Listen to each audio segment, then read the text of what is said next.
नमस्कार, अन्नपूर्णा रेसिपी या चॅनलमध्ये आपले मनपूर्वक स्वागत। आज आपण करणार आहोत ओल्या नारळाच्या वड्या। त्यात आपण शेंगदाण्याचं कूट देखील मिक्स केलेला आहे। अतिशय चविष्ट अशा ह्या वड्या झालेल्या आहेत, म्हणजे एकच नंबर चवीला झालेल्या आहेत त्या वड्या।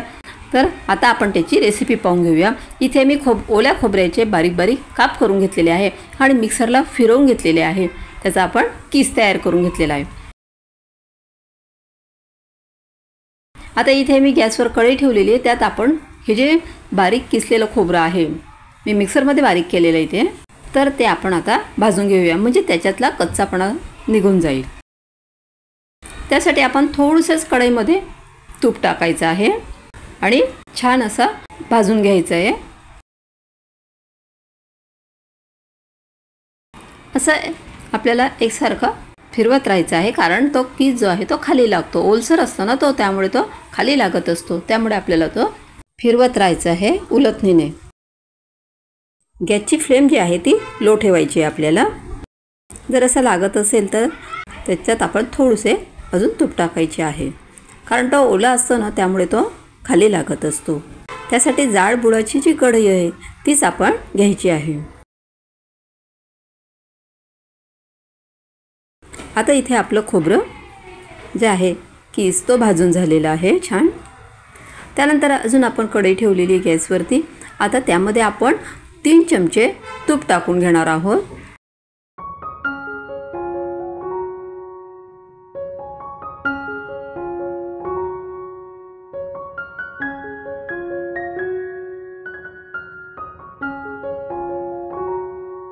आणि त्यानंतर जो गूळ आहे तो आपण त्याच्यामध्ये मेल्ट करण्यासाठी टाकणार आहोत।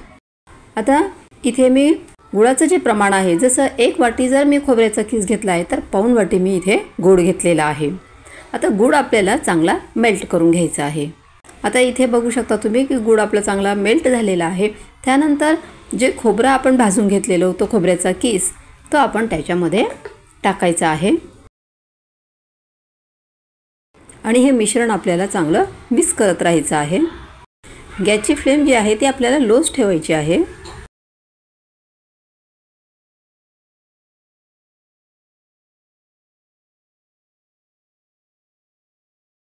आता त्यानंतर मी इथे शेंगदाण्याचं जी बारीक कूट केलेलं होतं ते त्याच्यामध्ये टाकलेलं आहे। शेंगदाण्याचं कूट आपला पोहे खायचा चमचा असतो, पोहे ज्याच्याने खातो आपण, त्याचे छोटे चमचा जो आहे ते 4 चमचे मी शेंगदाण्याचं कूट टाकलेलं आहे। ते पण आपल्याला छान याच्यामध्ये एकत्र करून घ्यायचं आहे। आता इथे तुम्ही बघू शकता की आपलं जे मिश्रण आहे ते आता कढईला सोडायला लागलेलं आहे, म्हणजे आपलं मिश्रण हे तयार झालेलं आहे। नंतर आपण एका ताटावरती तूप लावून घ्यायचं आहे आणि लाटण्याला पण तूप लावून घ्यायचं आणि असं आपण लाटून घ्यायचे आहे।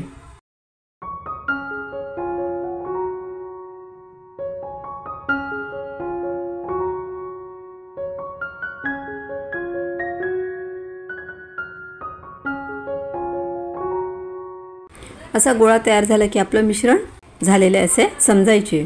आता इथे आपण त्याच्या वड्या पाडून घेणार आहोत।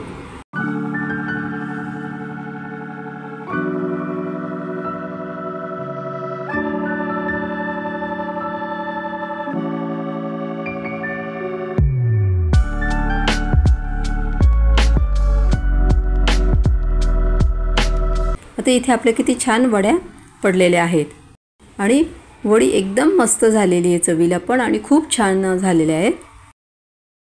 तुम्ही ह्या पद्धतीने वडी निश्चित करून बघा। अतिशय पौष्टिक अशा वड्या आहे। तिच्यामध्ये गूळ आणि शेंगदाणे दोन्ही आहेत, त्यामुळे ह्या खूप पौष्टिक आहेत। तर माझी ही रेसिपी तुम्हाला कशी वाटली? माझी ही रेसिपी जर तुम्हाला आवडली असेल तर ह्या व्हिडिओला लाईक करा, शेअर करा आणि चॅनलला सबस्क्राईब करा। थँक्यू।